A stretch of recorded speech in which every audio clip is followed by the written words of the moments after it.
As a queer Muslim woman from Iran, I have struggled with my faith and believe that Allah would hate me for who I am.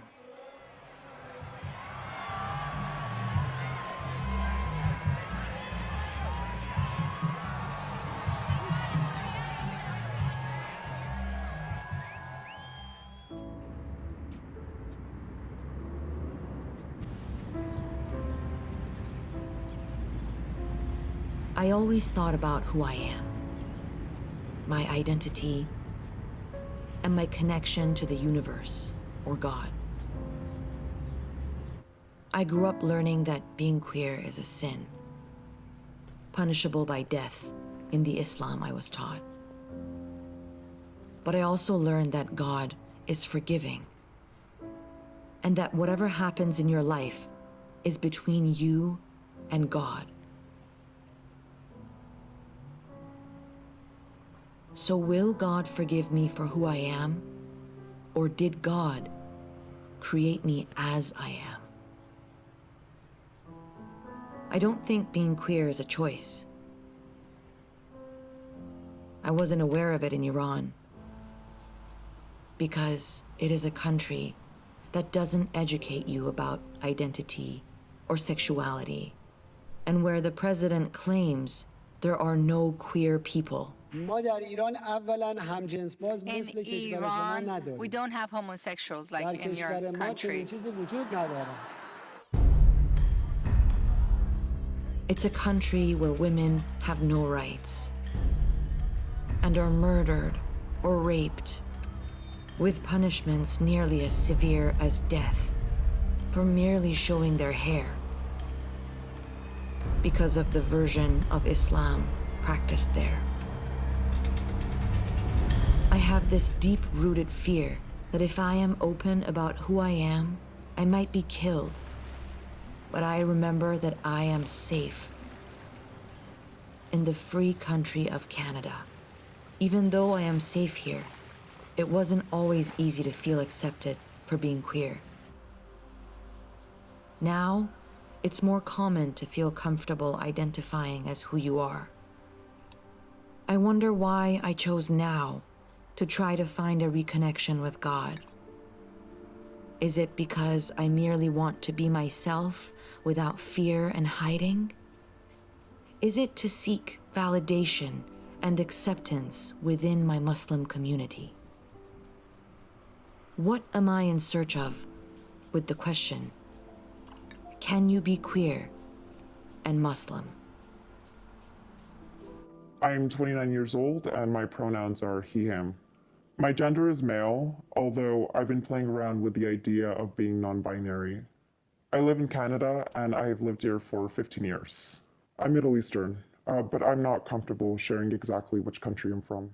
Hi, I'm Ikmal. I'm from Malaysia. I'm 28 and my pronouns are he, him. من شایع هستم، شایع گلدوست و خودم رو یک زن ترنس هویت یابی میکنم. Do you describe yourself as a religious person? That's a tough question. I would describe myself as a light Muslim. I still believe in everything I was raised with, but I don't practice. من هم خب در یک خانواده مسلمان به دنیا آمدم. در جامعه زندگی کردم که قوانینش بر پایه اسلام هست. تا یه سنی من هم باور داشتم. I would say by the standards of my family, probably not, but by my own standards, I would say yes. Growing up in Iran during the 1990s, my childhood unfolded under the rigorous observance of Islamic practices, resonating deeply with the theocratic ethos of the Islamic Republic. The presence of the Revolutionary Guards was a constant reminder of the state's stringent religious norms. My father encouraged us to focus on memorizing the Quran and praying diligently. This instilled in me a desire to be a good Muslim girl, striving to make Baba proud. School life mirrored this strictness with religious studies, requiring us to memorize the Quran, learn Arabic, and the participation in daily prayers was mandatory. Every morning, gatherings in the schoolyard were also mandatory, where we would chant pro-Islamic slogans. In this environment, the concept of same-sex attraction was not just unspoken, it was unimaginable. There were no discussions or teachings about relationships, leaving me with no framework to understand feelings that didn't fit the prescribed norms. The rigid structure of what was socially and religiously acceptable dominated every aspect of daily life, shaping my understanding of identity and morality in profound ways. In my search for the answer to whether one can be both queer and Muslim, I found a glimmer of hope. Discovering El Farouk Kaki and the Unity Mosque through a documentary opened my eyes to new possibilities. Hi, my name is Farouk Kaki. I live in Toronto in Canada. I've lived here for 20 years now, and most of my life I have struggled with belonging as to what my identity is. And over time I've come to learn that I actually have multiple identities that all intermesh and intertwine. The idea that there could be a space that embraces both Muslims and queer identities was profoundly inspiring. Unity Mosque, co-founded by El Farouk, a gay imam, stands as one of the world's first queer-affirming and gender-equal mosques. However, its existence, without a physical space due to safety concerns, highlights the ongoing challenges. El Farouk's bravery gives me hope that I can be a proud Muslim and embrace my queer identity. Yet it also raises questions. What happens if the broader Muslim community does not accept a queer imam? This uncertainty makes it clear that while some may find acceptance, the journey of others remains fraught with hurdles, underscoring the complex interplay between personal faith and communal acceptance.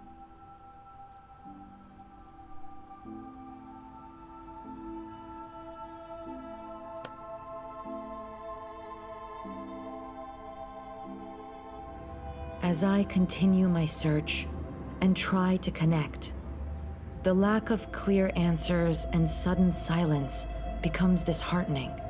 It's especially frustrating as I strive to find my way back to my faith, and yet it seems difficult to find any clear direction.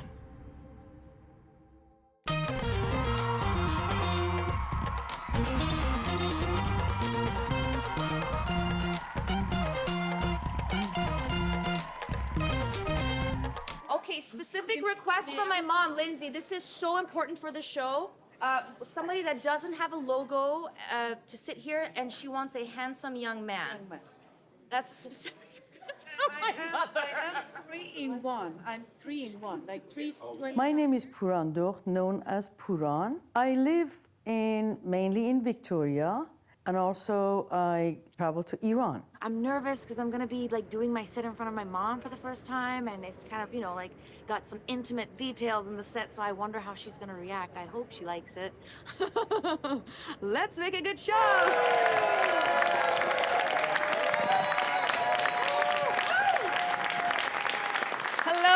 Hello, everybody. Hello. My name is Panta. It's like Santa with a P, Fanta with a P, or Panda with a T. Pick it, whichever you like. That's my name. It's Persian, means everlasting. It's a beautiful name. My mother gave me that name, and she's in the audience tonight. I think this is the first time we're sitting together to really talk about me, and me being a queer woman, even though I grew up in a Muslim family in a country that's very conservative. And traditional. And traditional. My ex-husband was encouraging my children to believe in Islamic religion. I did not oppose him when they were very young because I wanted them to have a faith. Then when they grow up, I thought that they will do whatever they choose to do, but teach them to have a faith. I think you made the right choice, Mom. I think you made the right choice. My mother had a dream to bring us to North America, to give us a better life. And she was able to achieve that dream and bring us here just at the perfect time. We got here at 9/11. My mother, driven by a vision of a better life, moved us out of Iran to Canada, seeking the freedom to be ourselves. Although not religious herself, she came from a devout Muslim family, and her upbringing led her to condemn my queer identity upon discovering it. She also instilled a deep fear in me, underscored by her stern warning, "If your Baba ever finds out." This fear prevented me from ever discussing my identity with Baba. Shortly after my mom discovered I was queer, we became estranged for 6 years because I decided to leave home as a teenager, searching for a safe place where I could be myself. Alone in Canada, I embarked on a journey of self-discovery.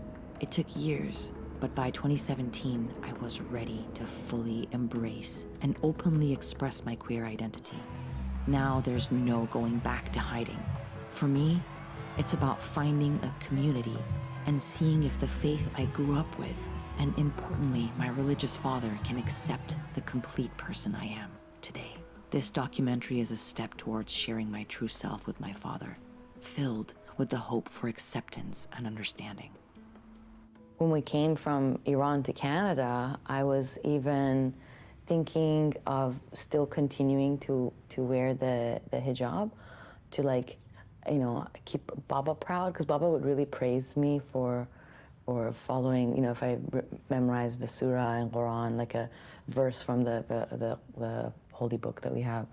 And then when I came here, determined to go to school still wearing the cover, first thing I noticed was the looks that I got. I felt like I understood that I was different.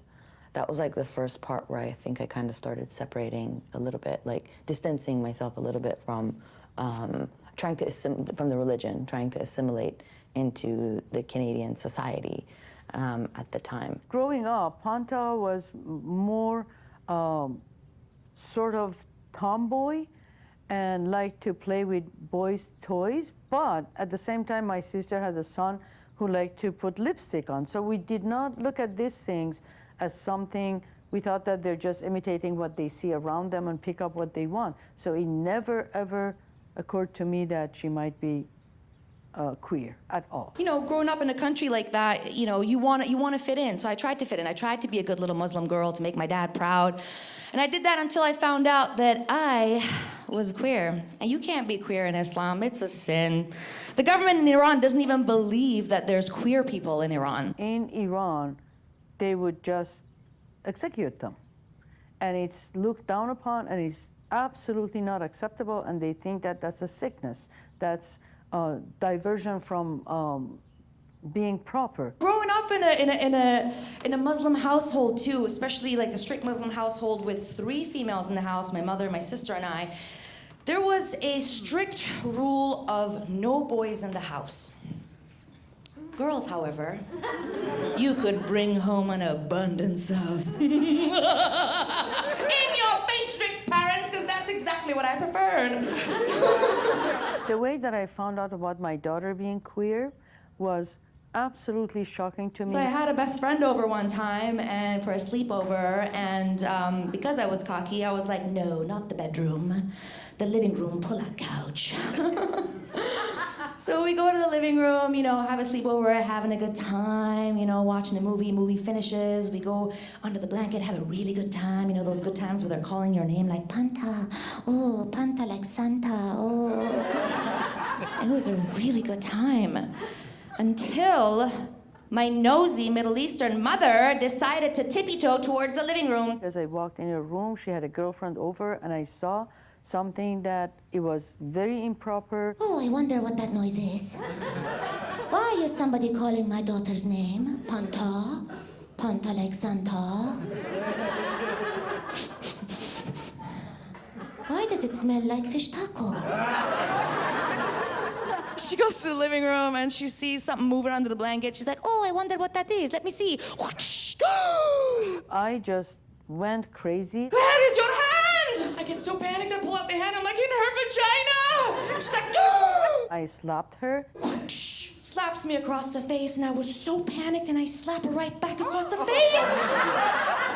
We both started yelling, and I could not understand, comprehend, or accept. So it was very hard for you, huh, in the beginning? It was absolutely horrific, not only hard. And it happened right here. Right here. Funny enough. Yeah. You walked in on something. Yes. And it's weird talking about it, because like it's the first time we're sitting face to face really talking about like what happened and how you found them. Yeah, I was a single parent. As you know that your dad never came here to stay, so I didn't have any support. And being a single parent, a lot of people are single parents, but still the other parent takes the kids away for half time. Mm-hmm. But I had you and your sister full time, and that put a deep negative pressure on all three of us, combined with surprises that came to my life. So this was another surprise, finding out about me. This was huge. So when you saw that, did you just assume that what was going through your head? Through my head, I thought you just like to experiment something. And I just wanted to teach you that don't go that way. I thought it's a choice that you were making. Mm-hmm. And up until recently, it was not even easy for me to sit with you and talk about it. And maybe it's not 100% easy now, but I'm trying to understand that life is a short period on this earth. Mm-hmm. So I own my life, and I should be able to run my life the way that I want. Mm-hmm. So should you and everybody else, as long as we don't hurt the society. Anyway, my mom and I are friends now, and she tells me a little too much about herself, including my dad liking to pray before sex. Now I'm telling you guys a little too much about myself, so I'm gonna wrap this up. I appreciate you respecting me as I am and accepting me as I am, and I didn't quite get the answer I was hoping for, which is like, yes, you can be queer Muslim, yes, you can be fine in this community, but I'm still hopeful. Mm-hmm. And I thank you for your time today. And you're welcome. Well, the answer is not in my words. The answer is in the society's demographic. Of course, of course. Would it be weird to ask you for a hug? Now is okay, but before it was not, because I was weirding out to find out. And also, I thought that I would give you confirmation if I hugged you, but... confirmation in what sense? Confirmation of the situation that you're in, you know what? Right, because you didn't accept me before as a queer person. Yes, no. But eventually, because of what I've learned, is that I love you no matter what. So yes, I will give you a hug. So do I get the hug now? Sure. Sounded like a negotiation. In your opinion, can one person be queer and of faith? آره چرا که نه؟ فکر میکنم اگر خدایی که ما راجبش حرف میزنیم خدایی باشه که خالق زمین و آسمان و گیاه و حیوان و انسان و هر چیز دیگه باشه نمیتونه چیزی که خلق کرده رو دوست نداشته باشه. I think God created us all equal. What you choose to do with your life determines how you end up. I think a lot of countries in the Middle East don't accept queer people. As someone from that region, you learn to accept that that's just fact. Is it good? No, of course it's not. Does it make me feel shit? Yeah, of course it does. But also, we're survivors. Humans are survivors. So if I think about it every day, I think that would just make me super upset. I think you can be queer or identify however you like and be a Muslim. I believe that people can be queer and of faith. I mean, I am one. Throughout my journey, my burning question of can you be queer and Muslim still lingers. In this exploration, we've encountered diverse stories and perspectives, each adding layers to our understanding of identity and faith. Yet, as I ponder my own path, I realize that the answer is not universal. It's deeply personal, a conversation that continues between each individual and their God. There is no one answer, no definitive conclusion. Instead, this question invites us to reflect on our own beliefs and experiences, challenging us to think beyond the binaries.